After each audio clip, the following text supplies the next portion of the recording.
funciona el horario en los colegios, pero dar una clase a la 1 de la tarde es la más complicada, ¿no? No, y si le ponen a uno la clase de religión a la 1, terrible, hasta para los niños como para el maestro. Y generalmente los colegios católicos la hacen los viernes a la 1 de la tarde, ya cuando no queremos saber a veces de nada. Bueno, nuevamente gracias a la hermana por la invitación, el hermano desde el año pasado tratando de conectarme, que conteste ese Oscar, y pudimos, como 100, acompañarlos a ustedes. Es un placer que desde las 100 podamos estar atentos a lo que necesiten. El hermano, dialogando con el hermano, hablábamos de qué temáticas, ¿no? Porque de una u otra manera estamos viviendo en América Latina o quizás en el mundo lo mismo. Nadie esperaba una pandemia. Y entonces resulta que la escuela nos enseñó que era una pandemia, pero no vivir en ella. Y entonces volvimos a hacer lo que se hacía en la Edad Media. Cuando llegaba un virus, ¿qué hacían? Cerraban el pueblo. Y nos cerraron. Colombia duramos casi 5 meses encerrados. No sé ustedes cuánto. ¿Un año? Y bueno, de una u otra manera al año siguiente volvieron las escuelas, pero hay países, creo que su vecino país Perú, hasta este año fue que volvió a la presencialidad. Y entonces es terrible porque la presencia en la escuela es importante, ¿sí? Pero no solo la presencia en la escuela por los contenidos, porque los contenidos se encuentran en internet, sino la necesaria. El necesario encuentro con el otro, el mirarnos a los ojos, el hablar con el otro, el reír, el pelear, el mirar feo al otro, el mirar bonito al otro. Todas esas son cosas que son importantes a la hora de educarnos. Por eso, ahora es momento de pensar el futuro. Pero la UNESCO resulta que no ha dicho pensemos el futuro, sino pensemos los futuros. Porque los futuros son ¿qué? Muchos, son variados. No sabemos qué se nos viene, qué esperamos. No hemos salido todavía del COVID, ya se nos venía que la viruela del mono, ¿no? Y entonces no sabemos todavía si el COVID están preocupados ahorita a nivel mundial por China, porque el aumento de casos en China es impresionante. Hay otros países que vivimos como si el COVID no existiera. Aquí pues yo me incomodo por, ustedes usan todavía el tapabocas, en Colombia no se usa ya para nada, ¿no? El tapabocas, pero de una u otra manera esto nos debe llevar a pensar en esos futuros. Y lo primero que tenemos que pensar es que tenemos que mirar alrededor. ¿Qué es lo que pasa? Sí, llegó un COVID, pero el COVID es respuesta de algo. Hemos deteriorado los bosques y los virus, al no tener espacio de hábitat, han saltado a los animales y de los animales al ser vivos.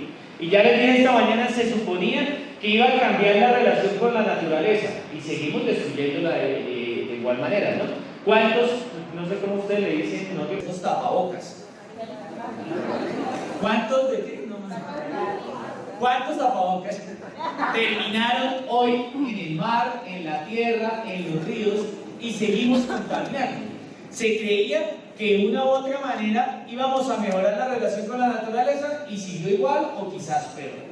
Se creía que íbamos a mejorar la relación con nuestros hermanos y ahorita estamos padeciendo la guerra de Ucrania porque a nivel mundial estamos viviendo una inflación acelerada. Dicen que Bolivia no, pero por ejemplo en Colombia el dólar ha subido terriblemente. Un dólar vale casi 5.000 pesos colombianos, entonces casi a lo que hace 2 años el doble. Entonces el nivel de vida ha aumentado mucho y aumenta el nivel de vida, aumenta la pobreza.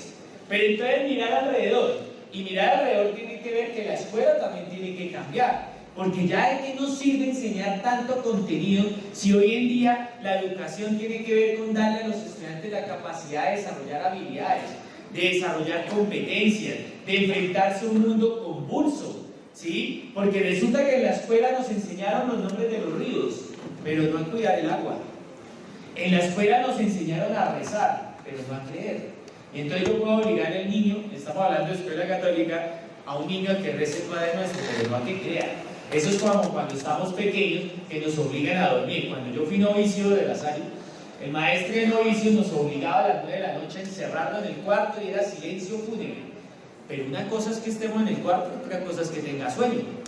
Y entonces eso mismo pasa con la educación, ¿sí? Que el niño esté sentado escuchando no garantiza que está aprendiendo, porque puede estar pensando en que en muchas cosas, en otras cosas reales de su vida, como ustedes ahora. Ahora están juiciosos, quietos, mirando al frente, pero nadie me garantiza que me están poniendo atención. ¿Cuántas cosas no se nos viene a la mente, no? Estoy pensando en la monjita que la directora me pidió este proyecto, estoy pensando en qué niños me van a tocar, en qué papás, etc. Y mirar alrededor es tener en cuenta el contexto donde vivimos. Y nos damos cuenta que el mundo en el que estamos es complejo. Y es complejo porque nos exige responder a las situaciones que encontramos actualmente. ¿Y qué encontramos actualmente? Niños completamente distintos. Como Juan Zapata es sacerdote de Bogotá, pero es muy amigo de mi familia. Un día fuimos a mi casa, que me invitó mi hermano a almorzar, y quedamos asombrados que mi sobrinito de 6 años se sabía todas las canciones de Maluma. ¿Sí han escuchado a Maluma, cierto? Hay que escuchar la música para saber qué piensan los niños. Y entonces mi sobrinito se sabía la canción, y me va a permitir cantarle, hermano, de pronto no me va a invitar después, pero la canción decía: ese culito es mío, yo ya tengo los papeles.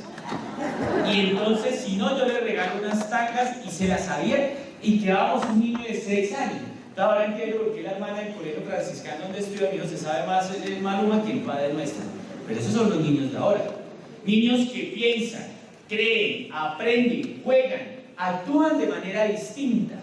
Y resulta que la educación seguimos enseñándole como creíamos que era lo mejor. Sí, respondió, pero hoy la educación debe adaptarse a las nuevas circunstancias. Yo estoy terminando un doctorado en innovación y desarrollo y neurociencias, que a mí me llamaba la atención, me falta el trabajo de grado, me llamaba la atención que un doctorado en innovación y desarrollo, y cada semana hay que hacer 5 ensayos. Eso no es que innovación tiene que hacer 5 ensayos a la semana. Y lo mismo pasa en la escuela. Nosotros debemos preguntarnos día a día qué sentido tiene enseñar lo que yo estoy enseñando al niño en su vida, en su situación cotidiana, en la realidad en la que nos encontramos. Porque el mundo es complejo y hoy los niños buscan respuestas cotidianas y buscan respuestas a los problemas que le van a suceder continuamente. Conflictos globales, ya estamos viendo, de guerras, lucha, caída de la democracia, porque en América Latina el problema de la democracia es terrible, porque en nuestros países sacan, tumban presidentes, etcétera. Entonces no hay un respeto, lo que pasó en Brasil, en todos los países. Y entonces, ¿qué significa? Que la democracia está tensa. La situación de guerra, la situación social, unido a esto, la situación económica que se nos viene. No sé Bolivia cómo está económicamente, pero el hecho de que nuestros países crezcan económicamente no significa que haya pan para todo el mundo, ¿o sí? Hace años decían que Colombia y Perú eran los países que más habían crecido económicamente en América, pero vaya a ver la situación y pobreza de Perú y Colombia, a ver si es cierto que ha crecido económicamente. Y entonces, este es el mundo complejo en el que estamos, pero a la vez es un mundo incierto. Y un mundo incierto que exige respuestas rápidas. Y respuestas rápidas es que yo valoro al creador de Zoom, porque no esperaba la pandemia y aprovechó la pandemia y se enriqueció, ¿no? Y se enriqueció porque aprovechó una circunstancia.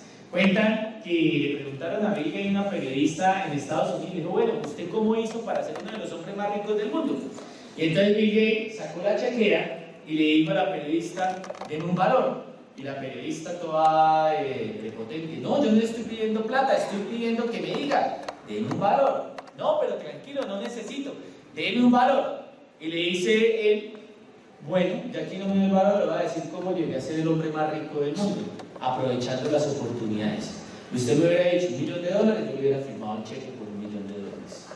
Y entonces, el mundo incierto en el que vivimos es que tenemos que aprovechar las oportunidades que tenemos para buscar respuestas rápidas. La escuela católica hoy no puede dedicarse a administrar el pasado, sino la escuela católica hoy debe dedicarse a convertirse al futuro. Porque ¿qué nos hemos dado cuenta? Que no somos necesarios. La escuela católica no es necesaria, no me miren feo por lo que estoy diciendo.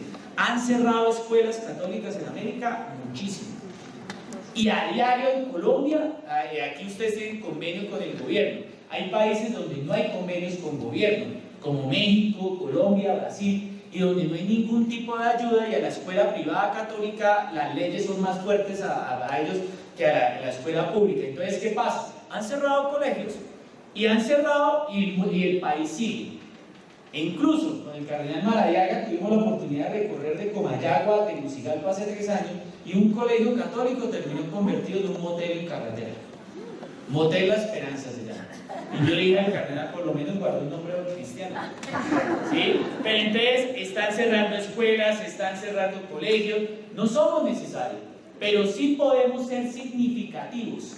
Y podemos ser significativos en la medida que respondamos al mundo complejo y convulso en el que vivimos, sin necesidad de atrincherarnos, porque es que a veces nos atrincheramos. Y nos atrincheramos que nos encerramos creyendo que lo que hacemos está bien. Sí, puede ser que esté bien, pero todos los días nos toca evaluar lo que estamos haciendo. Porque una de las dificultades que tiene la escuela católica es el rigorismo. Somos rigurosos y no permitimos a que el Espíritu Santo llegue y se abra. En un encuentro de escuelas salesianas de América hace 2 años, escuchamos este video, ya les cuento. Queremos configurar. Aceleración del cambio climático.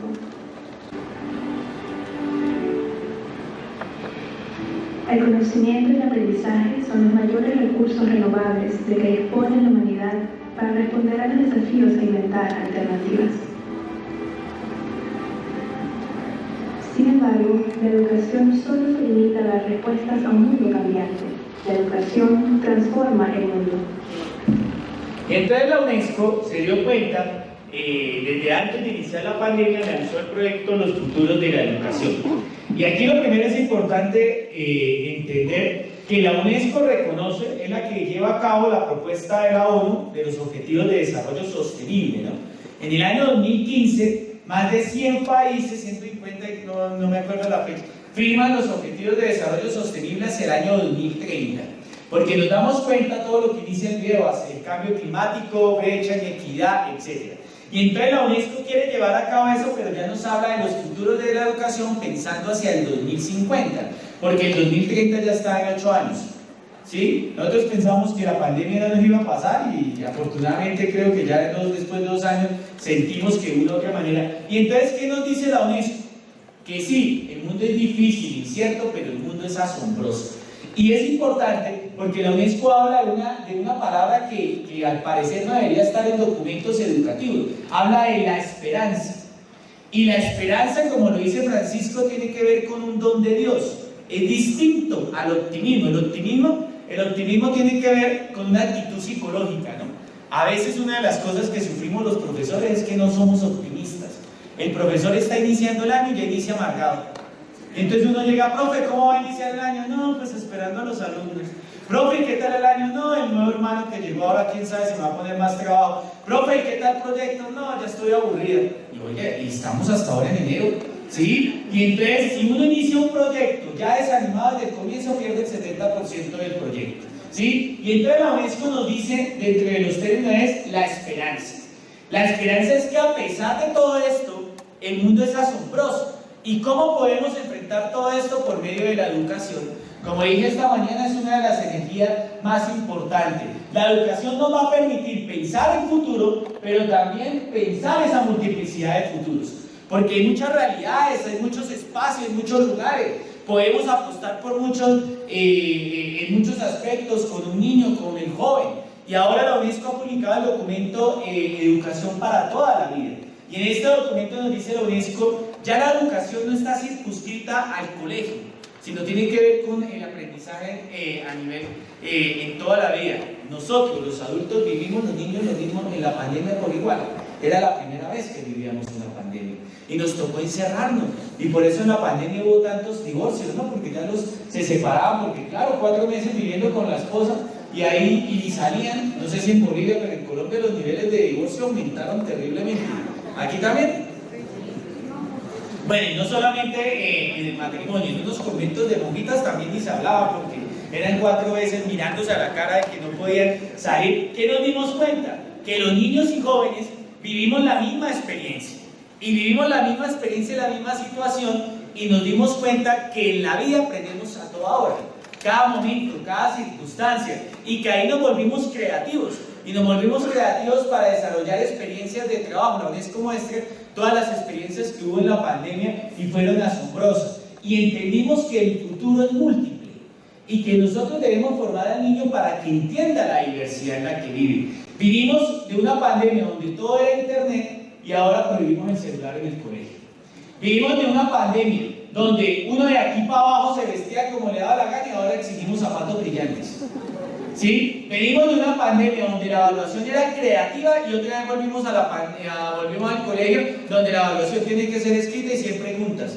O no sé si pasa en las parroquias también, que para hacer la primera comunión hay que saberse 100 preguntas, ¿no? ¿Aquí todavía se hace? Terrible, porque hoy la memoria a corto plazo ya no existe. Entonces el niño se lo aprende para el examen y sale al examen y ya se lo olvida. Eso es como cuando uno va a un hotel. ¿No les ha pasado que uno se acuerda de la habitación solo en el momento, pero ya al día siguiente no se acuerda cuál era la habitación?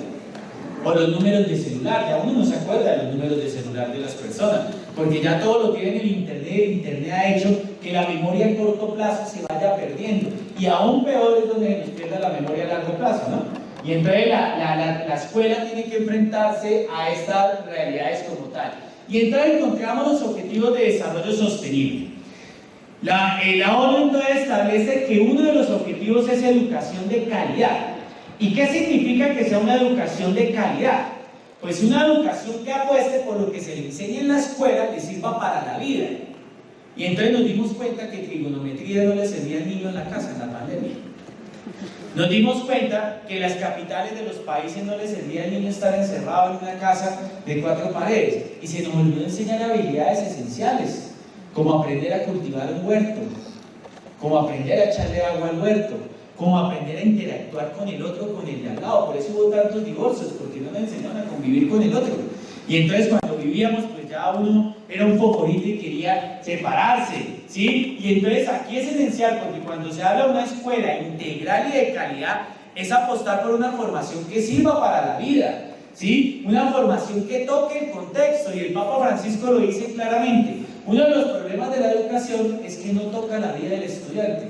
El niño sale de la escuela y dice, ¿y esto para qué? Y entonces la primera tarea que tenemos como maestros, cuando ustedes ahorita que están armando todo el año escolar, me imagino, ¿no? Están iniciando a preguntarme, ¿esto para qué sirve? Porque si no nos preguntamos, ¿esto para qué sirve? Entonces vamos a seguir enseñando contenidos, nociones y conocimientos que muy posiblemente el niño pueda aprender desde internet, pero que no le sirven a la vida. Por eso, hoy la escuela no es un lugar de transmisión de conocimiento, sino es donde el maestro sirve de guía para que el niño pueda interactuar el conocimiento con su contexto y encontrar respuestas favorables. Pero también nos lleva a preguntarnos este factor de crisis que hay.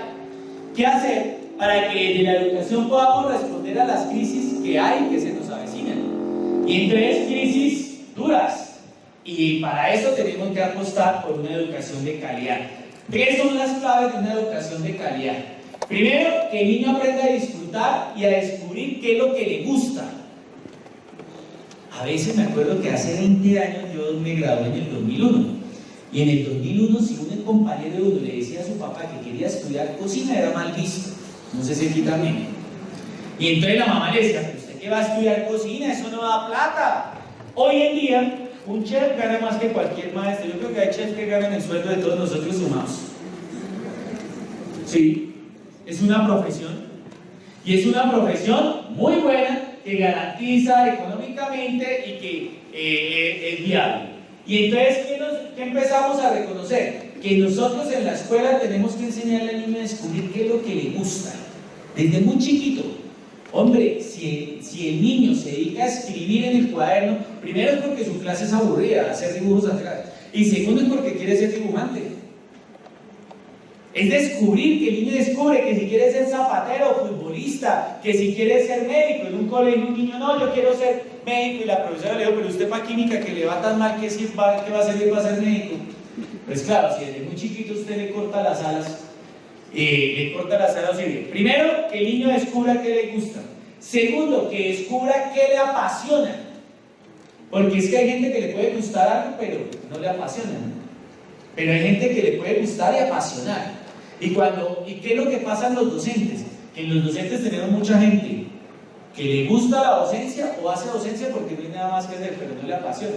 Y cuando no le apasiona, los niños y jóvenes se dan cuenta. Ustedes no se dan cuenta que los niños y jóvenes son visuales, se dan cuenta de todo. Y los niños le dicen, profe, mire, la profesora de sociales sale con el de educación física, porque yo los vi en el centro comercial. Profe, la profesora de matemáticas no se baña, entonces le vamos a regalar desodorante para que el día del maestro. Ellos se dan cuenta de todo. Y ellos se dan cuenta si uno no repite medias toda la semana. O si hay dos profesores que no se quieren. Ellos se lo dicen, uy, la profesora de matemáticas de primero no se quiere con la de quinto. Yo veo cómo se mira. Y ellos se dan cuenta de todo. Y los estudiantes saben cuando a lo que a uno le gusta le apasiona. Y ellos se lo dicen, no, es que este profesor como que no prepara clase, por eso yo les saboteo la clase. ¿Sí? Ellos se dan cuenta de todo. Y una educación de calidad es apostar, primero por ayudar a encontrar lo que le gusta, lo que le apasione, y que lo que le guste y le apasione pueda ayudar a la sociedad, a la comunidad, tenga un aporte constructivo. Esa es la característica de estudiar en una escuela católica. Porque a mí me llama la atención, cuando visito países, entonces uno va a visitar el colegio y me dicen, aquí estudió el presidente del país. Y a nosotros los colegios católicos nos gusta decir, en este colegio estudió este presidente. Y tenemos la foto. Pero ya el año siguiente, cuando es corrupto, bajan la foto. No, eso no estudió acá. Entonces, no sabemos a qué. Y entonces buscamos la foto del presidente que hizo la primera comunión, buscamos la foto del presidente y todo, pero nos dimos cuenta que terminó siendo un corrupto. Entonces uno dice, ¿dónde está nuestra formación? ¿No? ¿Dónde quedó esa formación de la escuela católica? Y por eso es pensar hacia el año 2050. ¿Qué se nos viene? ¿Hacia dónde vamos? ¿Cómo hacerlo? Lo más intrigante es responder al cómo hacer. ¿Cómo hacer para responder ante estas realidades? Primero, conociendo a los niños y jóvenes de hoy, ¿sí? Y si queremos conocer a los niños y jóvenes de hoy, primero hay que escuchar su música. Yo creo que es como la cuarta vez que me invitan acá en estos 6 años que llevo secretario.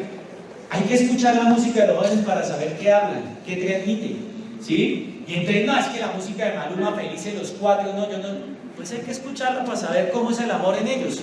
Porque ellos se enamoran fácilmente, le dicen te amo y mañana ya no lo aman, ¿sí? Hay que saber cómo son las relaciones, pero también hay que saber cómo aprenden. Porque nosotros aprendíamos de manera memorística, ellos ya no aprenden de manera memorística. Me acuerdo que mi mamá en paz descanse me ponía a colocar el libro de español y uno tenía que escribirlo todo en el cuaderno 10 veces para aprendérselo de memoria. Hoy ya esa educación ya está mandada a recoger porque los estudiantes aprenden por mímesis, por juego, ¿sí? Aprenden por diversión, con su cuerpo entero. Y entonces, claro, a mí para graduarme en el colegio, yo estuve en un colegio de La Salle, en Colombia, en Cúcuta, y el hermano Januario, que en paz descanse, para poderme graduar tuve que aprenderme 9 oraciones del Espíritu Santo. Y tenía que pasar en fila a decírselas al hermano Januario, que en paz descanse, muy querido el hermano Januario. Pues sí, uno se las decía, pero ¿qué pasaba al día siguiente? Hoy no me acuerdo de ninguna oración. ¿Sí? Y entonces, ¿esto qué significa? Que claro, el contexto ha cambiado, entonces los niños aprenden de manera distinta, estudian de manera distinta, se relacionan de manera distinta. Y es fácil, antes uno cómo conseguía novia, pues uno iba a la discoteca y sus amigos se la presentaban. Ahora ¿dónde consiguen novia los jóvenes? Por Tinder. Pues ha cambiado tanto el contexto. Antes uno pedía el taxi con el teléfono y uno llamaba, ahora ya con la aplicación pedimos taxi a Uber, que es la empresa de taxi más grande del mundo, pero no es dueña de ningún solo taxi. Qué creativo. Y entonces esto nos obliga a pensar en el 2050. Y la escuela católica debe atreverse a soñar el futuro. ¿Qué quiero yo de estos niños? Porque hay algo duro. Los niños que están entrando ahorita en primaria van a vivir 20 años después todo este mundo que le hemos dejado. Y entonces la pregunta que nos debemos hacer es, no qué mundo le estamos dejando a nuestros niños, porque esa es la pregunta de los ecologistas en su gran mayoría, sino también qué niños y jóvenes le estamos dejando al mundo. ¿Qué niños y jóvenes le estamos dejando a ellos como tal? Y entonces nos preguntamos que el conocimiento es importante. Y el conocimiento es un bien común. Y es un bien común que debe ser preservado. La escuela sigue siendo importante, pero tenemos que apostar por cosas nuevas, ¿sí? Ustedes recuerdan Atahualpa, ¿no? Atahualpa. Pues cuando llegaron los españoles tenían a Atahualpa apresado y estaban molestos con Atahualpa y le leyeron el comunicado del Papa en latín. Y el comunicado del Papa decía en latín que toda la tierra era de los españoles y que tenían que bautizarlo. Pues el pobre Atahualpa no entendía nada de latín, ¿no? Como que no hablen en latín ahorita, es imposible, ¿no? Y Atahualpa pues la tira.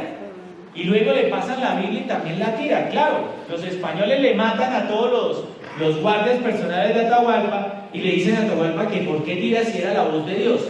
Y entonces ellos decían, en toda Atahualpa se pone la Biblia y la carta, se la pone acá y no escucha nada. Y Atahualpa dice, esa no es la voz de Dios. Porque para nosotros lo primero que tenemos que hacer es escuchar. Y hoy en día la escuela tiene que desarrollar la pastoral de la escucha. Y la pastoral de la escucha es entender la realidad de los niños, de los jóvenes, de sus familias. ¿Sí? ¿Cómo podemos hablar a un niño de un Dios papá cuando sus hogares están solos y solo lo cuida su mamá? ¿Cómo podemos hablar a un niño de perdón y reconciliación cuando en nuestros países hay tanta guerra? Uno desde que se levantan las noticias hay violencia, no sé si pasa acá en Bolivia, entonces uno se levanta a las 5:30 de la mañana, escucha la primera noticia, hombre asesina a su mujer y mata a sus hijos. Uno dice, pobre pelado. Y entonces luego ven la novela y entonces las novelas son violentas, porque en nuestro mundo da más plata hacer una novela de Pablo Escobar que hacer una novela de una santa, ¿no? Y entonces ven series violentas, televisión violenta, y van a la clase de religión y Dios ordenó a Abraham matar a su hijo Isaac. Hasta el Antiguo Testamento es violento. Entonces, antes nuestros niños y jóvenes no son más violentos, ¿sí? Y a veces nosotros en la escuela somos violentos, en la forma como queremos que se callen. Me acuerdo que fui a un colegio y me decían, bueno, ¿por qué usted no asesora el colegio en innovación? Y yo, bueno, sí, pero lo primero que me dice la directora es, aquí nadie aprende si no hay silencio, porque la fundadora hace 500 años dijo que tenían que hacer silencio. Es imposible que los niños estén en silencio en un salón de clase, ¿o no? Es imposible. Y entonces el conocimiento ha cambiado tanto que nos toca buscar la manera para que el niño se apropie del conocimiento, adquiera habilidades para cuestionarlo, pero también aporte y construya conocimiento que es importante. Porque la pandemia nos dejó varias lecciones que es importante tener en cuenta. La primera es que el aprendizaje es a lo largo de toda la vida. Y todos los días aprendemos. Todos los días aprendemos algo nuevo. Todos los días tenemos que estar atentos y hoy son 3 habilidades claves del futuro. La primera es la capacidad de resolver problemas. Y uno todos los días salen problemas. ¿Y cómo lo resuelve? Y eso tiene que ver con una inteligencia emocional. Porque así uno crea que no, las emociones se lo llevan a uno, a veces. Y entonces uno tiene tantos problemas que uno dice, Señor, elimínalo, pero haz algo con esta persona que me hace la vida imposible. Pero uno siempre tiene personas que le amarguen la vida. Uno en la vida, mi mamá decía siempre claro, uno en la vida tiene alguien que le ayude, pero también alguien que le jode. No sé si joder me hago entender. Y uno siempre encuentra algo. Y entonces uno encuentra en el camino gente que lo quiere a uno. Uno dice, gracias a Dios, ¿no? ¿Cómo me quiere? Me ayuda. Pero también uno encuentra gente que lo jode y uno dice, pero esta vive hablando mal de mí desde que se levanta.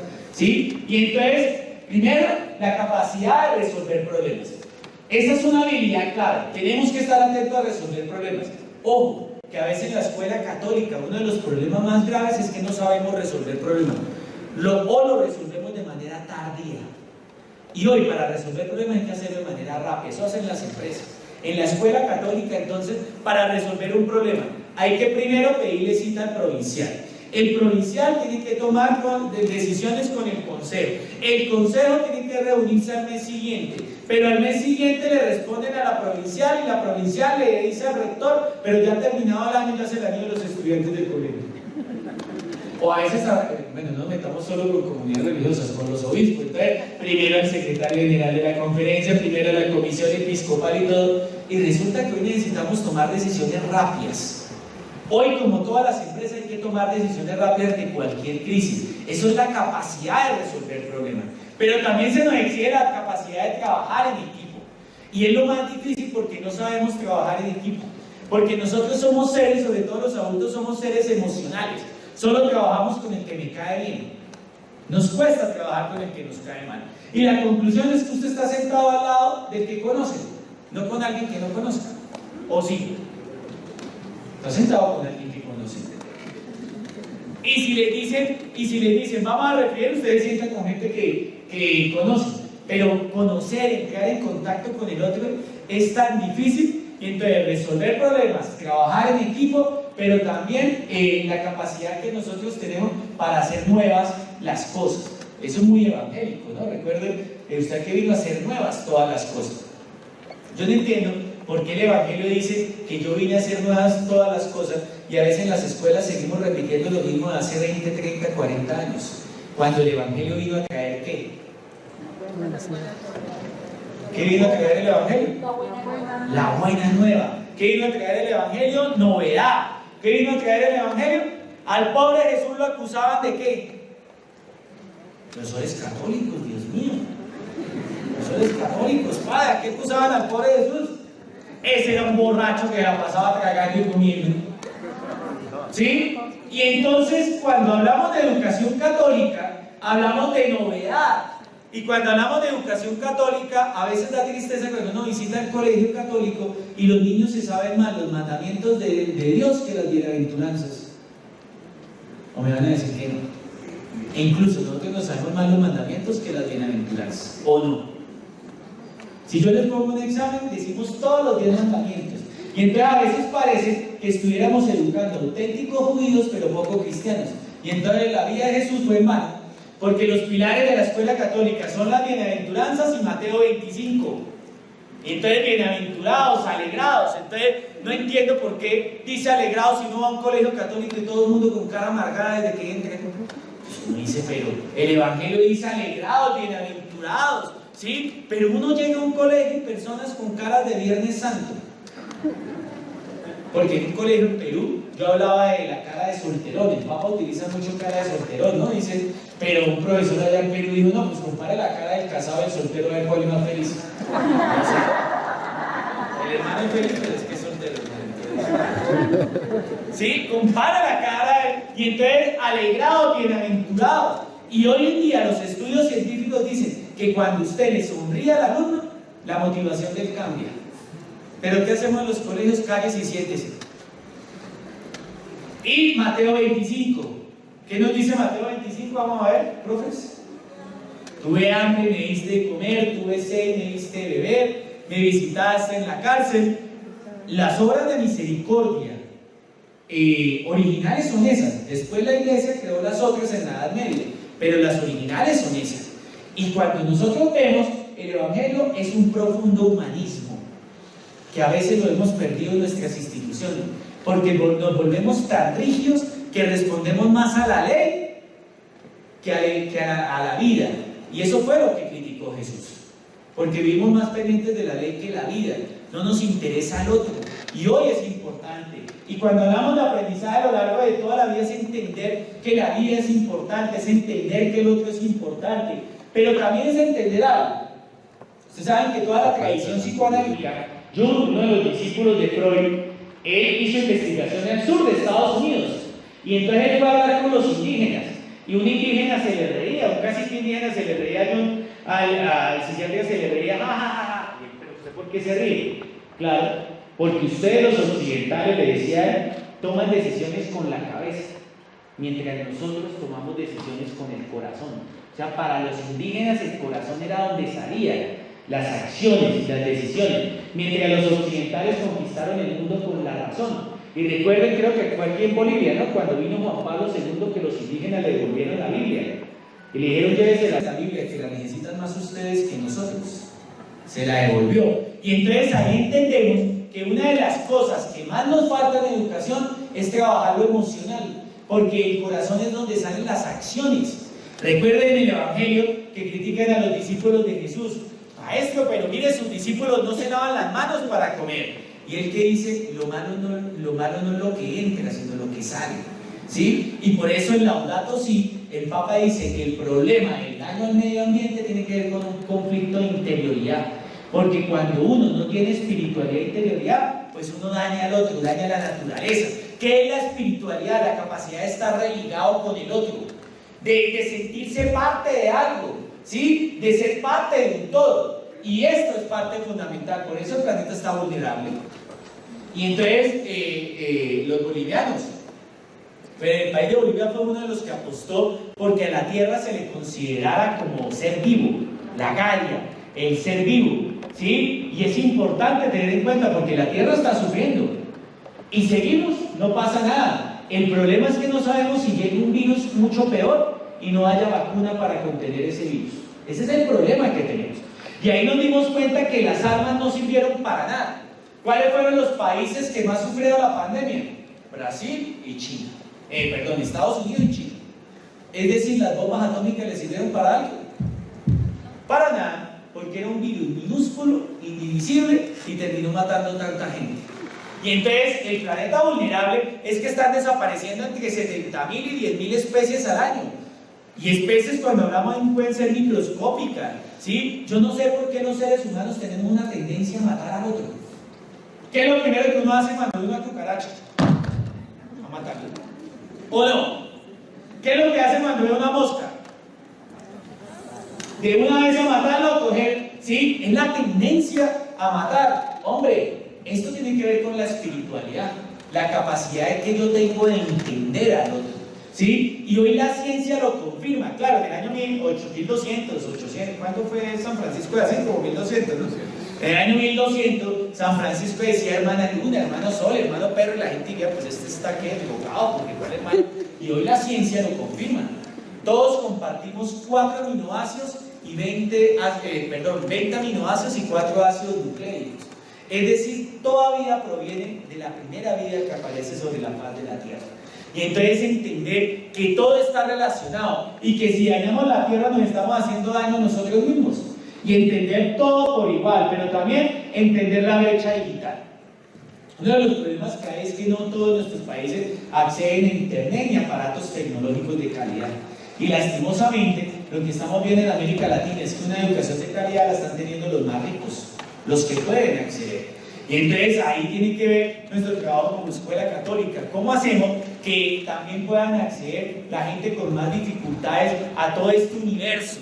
¿Sí? A todo este universo digital, todo este que es importante, pero también entender que este universo digital va tan rápido que es lo que el Papa dice, estamos viendo una rapidación, ¿no? A veces avanza tan rápido que el niño no logra entender el mundo en el que está y como tal, pero también entender todas las situaciones de inequidad que estamos viviendo, la pobreza es impresionante.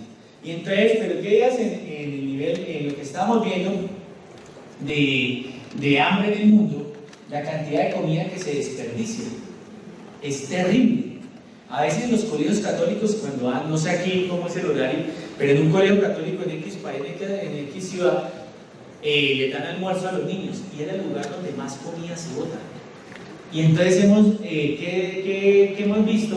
Que no hemos formado a los niños en sostenibilidad, y es aprender a vivir con lo necesario, a comer lo necesario, no a desperdiciar, ¿no? Y entonces esto tiene que ver con la inequidad, en formar a los niños y jóvenes para que sean empresarios y paguen justamente, para que sean empresarios y den oportunidades, para que sean empresarios y entiendan al otro. Pero también estamos viviendo el retroceso de la democracia. Y aquí, no sé si voy a ser imprudente, pero tanto derecha como la izquierda cometen los mismos errores. Nosotros peleamos a favor de la derecha igual, y peleamos a favor de la izquierda igual. Pero resulta que la escuela no puede ser apolítica, porque el evangelio es político. A Jesús, ¿por qué lo mataron? Jesús primero tuvo un juicio político, lo mató el Imperio Romano, ¿sí? Y lo mató el Imperio Romano porque para nosotros, hoy aquí hablaban en la Reforma, hablaban de la inclusión como algo novedoso. Pues qué pena decirles, la inclusión hace parte del mensaje salvífico. Hace rato Jesús hablaba de incluir a todos, ¿sí? No es algo nuevo, ¿sí? Y la inclusión no tiene que ver con entender, no tiene que ver con simplemente que entre niños en sillas de ruedas o con otro problema, tiene que ver con la capacidad de que nos formen a nosotros los maestros. Porque es que no es solamente recibirlos, es tener la capacidad de educar. Lo mismo, vamos a hacer colegios bilingües, pero nos tenemos que formar primero como maestros. El gran problema de la calidad educativa está en la formación de los docentes. Si queremos colegios de calidad, hay que apostar por los docentes, ¿sí? Y pues yo tuve formación lasallista y todo, pero eso hizo San Juan Bautista de la Salle y Don Bosco, ¿no?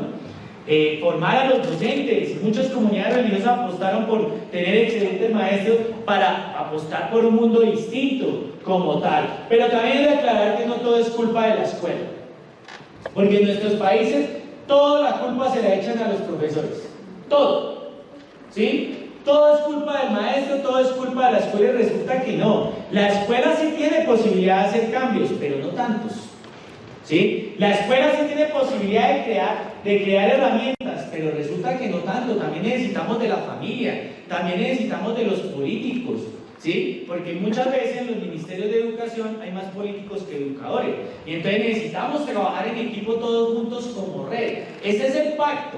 No somos malos ni menos por ser educadores o no ser educadores, es que todos apostamos y todos construimos. Y hay tres tipos de motivaciones en la vida: las motivaciones de logro, las motivaciones de poder y las motivaciones que tienen que ver de misericordia en términos cristianos de empatía. Las motivaciones de poder es que nosotros en la vida siempre encontramos gente que solo busca el poder, ¿no? Ese es el gran problema de la iglesia, que a veces los profesores están peleando por quién es el coordinador, quién es el director del colegio y no pelean por los niños. A veces el poder es el principal obstáculo de la fraternidad en nuestros colegios o en nuestras instituciones como tal, ¿sí? Pero hay instituciones que tienen que ver con motivaciones de logro. Ustedes todos hemos comido azucaritas Kellogg's, ¿cierto? Las azucaritas. Pues los cereales. En Colombia les decimos azucaritas Kellogg's, tiene distintos nombres. ¿Por qué no es un apellido? Y Will tenía 46 años y trabajaba con su hermano. Y resulta que su hermano era un investigador y entonces había descubierto un tipo de cereal y había descubierto ese cereal y dijo: wow, vamos a desarrollar este cereal para buscar nutrientes para el ser humano, ¿no? Su hermano mayor tenía motivaciones de logro, es decir, volver a ayudar. Pero ¿qué hizo? Motivaciones sociales, empáticas. Pero ¿qué hizo su hermano Will? Le compró a su hermano la patente del cereal y creó los cereales Kellogg's, las motivaciones de logro. Hoy en día, nosotros en la escuela tenemos que educar esas tres motivaciones. Las motivaciones de logro, para que el niño salga adelante, las motivaciones para que ayude al otro, pero tenemos que ayudarle a mitigar las motivaciones de poder. Porque cuando tenemos motivaciones de poder hacemos mucho daño. ¿Sí me van a entender? Pero son tres motivaciones que rigen nuestra vida. Y ahí tenemos que prestar atención. Y no sé, sí, pero cuando nos vayamos para la casa nosotros, ¿cuál es mi motivación de ser docente? ¿Motivación de logro personal? ¿Motivación empática o motivación de poder?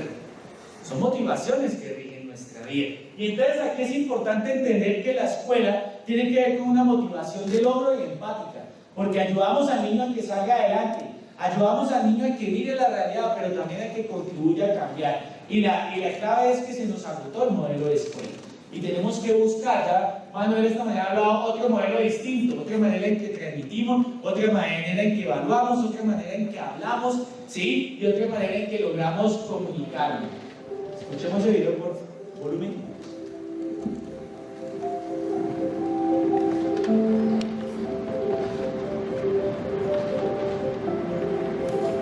Esto que vemos aquí es eso que llamamos mundo. Un vivo, hermoso, complejo e inmenso sistema que nunca deja de sorprendernos. Es solo que esta vez lo hizo de verdad. Un día amaneció y todo había cambiado. Reconocimos que ese vivo, hermoso, complejo e inmenso mundo de pronto es pequeño si se lo propone, y que el aleteo de una mariposa puede convertirse en tantas otras cosas. No vamos a decir que sabíamos lo que vendría. Nadie lo sabía.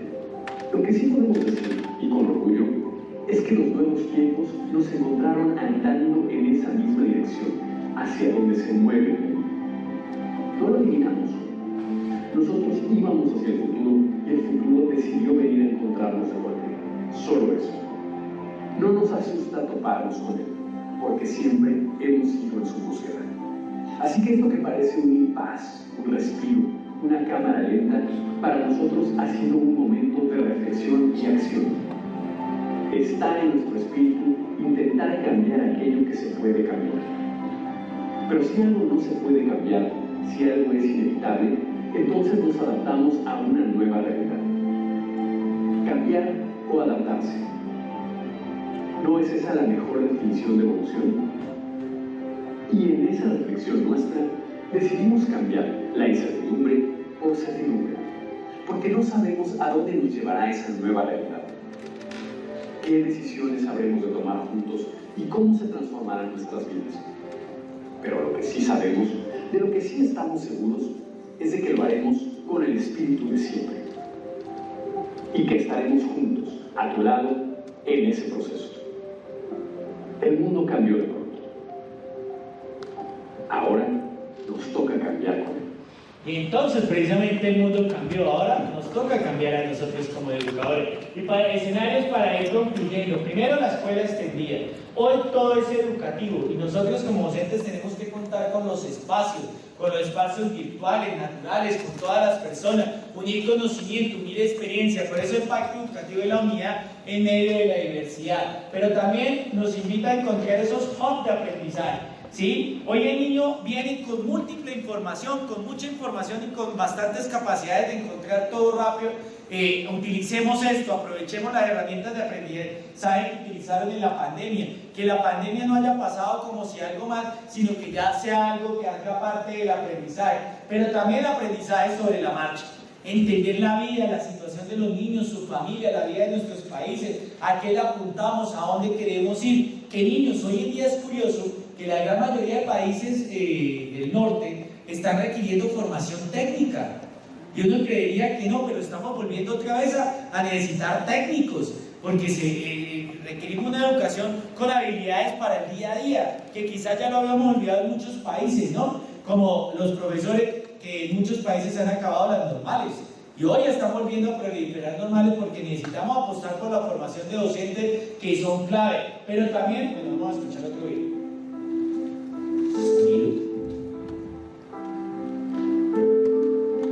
Hay muchas formas de observar un viaje.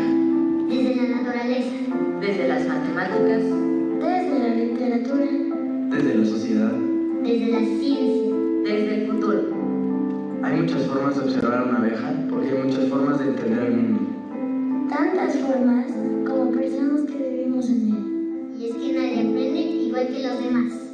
Cada uno de nosotros tiene una forma única de reconocerse en el universo. Unos aprendemos mejor si hay música. Otros vemos la vida como un lugar hecho de números. Unos miramos todo el tiempo. Y otros descubrimos el mundo a través de nuestro cuerpo. Unos no podemos entender la vida sin comunicarnos. Otros preferimos quedarnos callados y observar.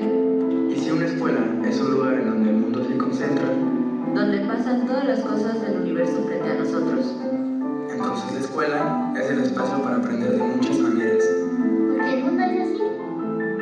Y una abeja es música, Es poesía, es geometría, O es la oportunidad de expresarnos. depende de quién lo observa. tenemos esos tiempos en los que solo había una manera de aprender.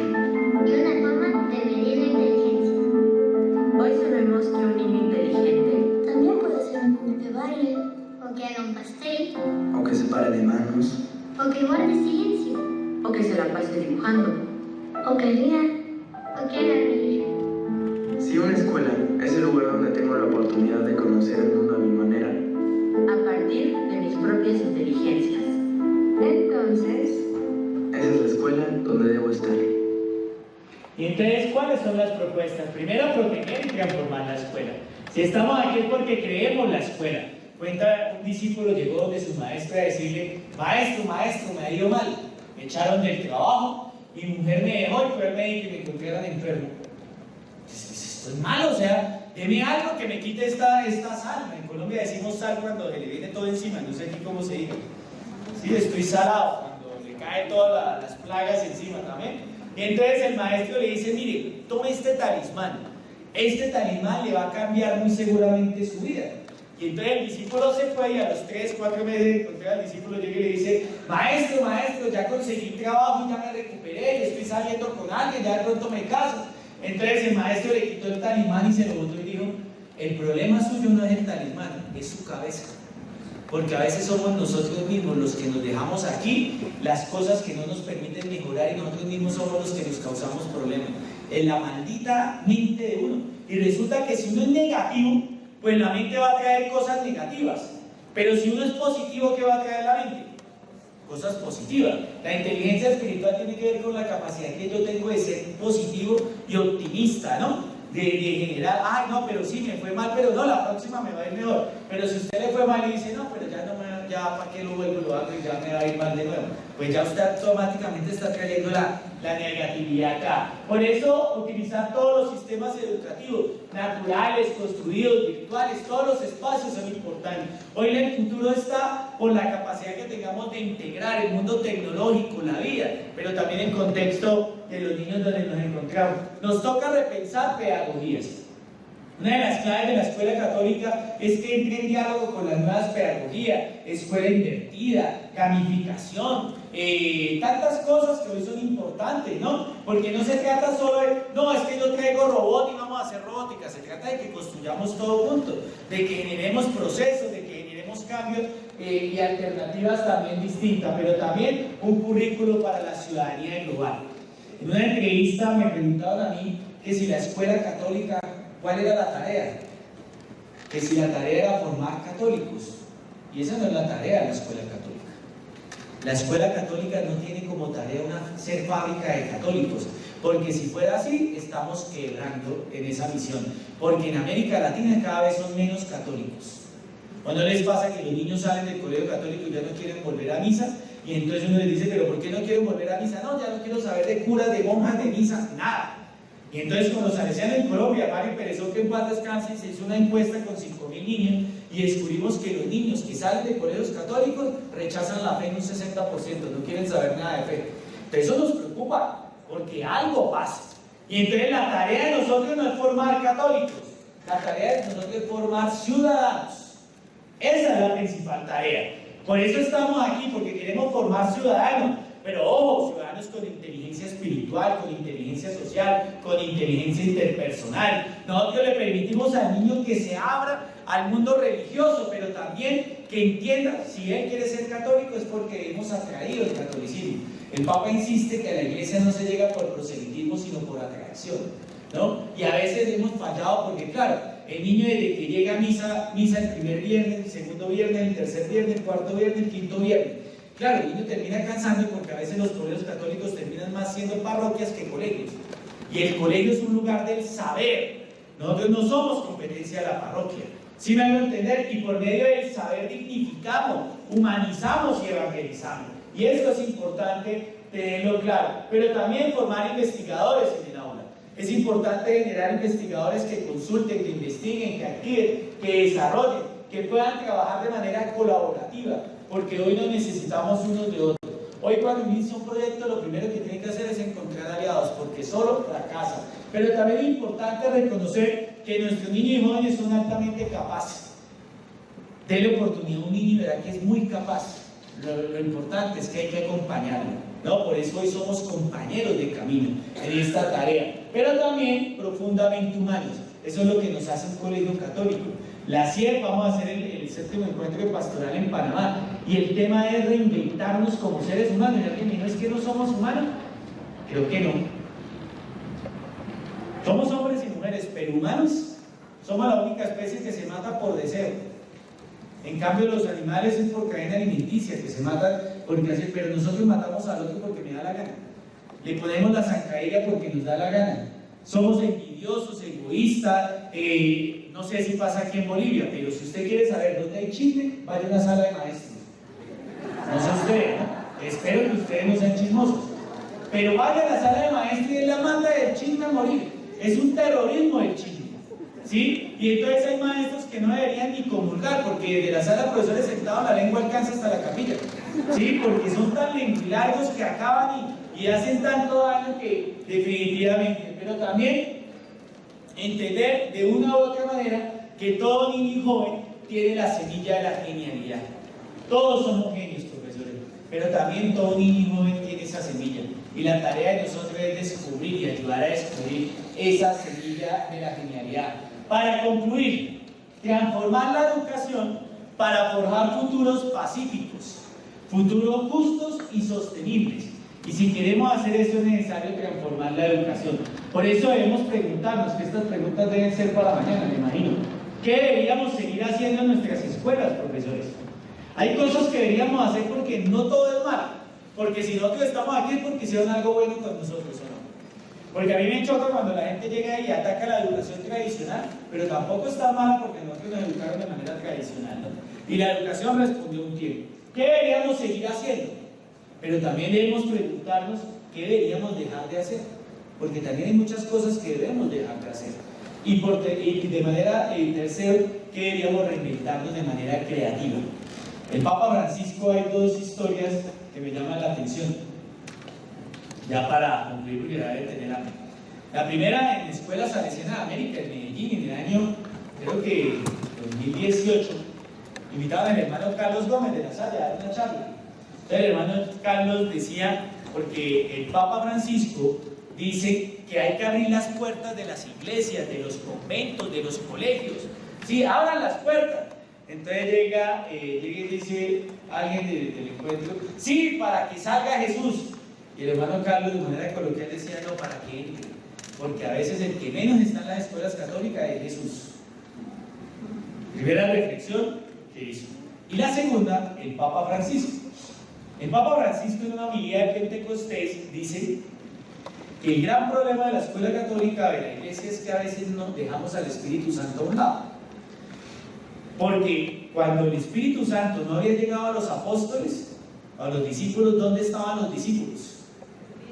Encerrados, escondidos y con miedo.